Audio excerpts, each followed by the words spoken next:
আজকে ছাদে আমরা ব্রয়লার মুরগির ফ্রাই করব। সম্পূর্ণ মুরগি ফ্রাই হবে আজকে বন্ধুরা।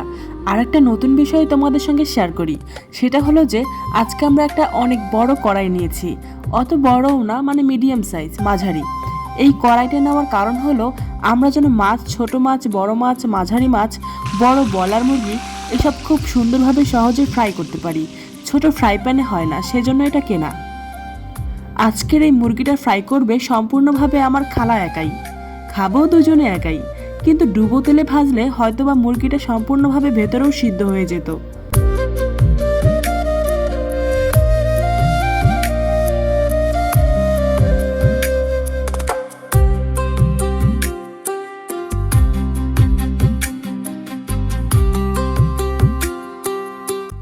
আমাদের বড় পাতিল ছিল না যেখানে বেশি তেল দিয়ে ডুবোনো তেলে এই মুরগিটা ফ্রাই করা যেত, তাই যে অবস্থায় ছিল সে অবস্থায় ফ্রাই করা হয়েছে।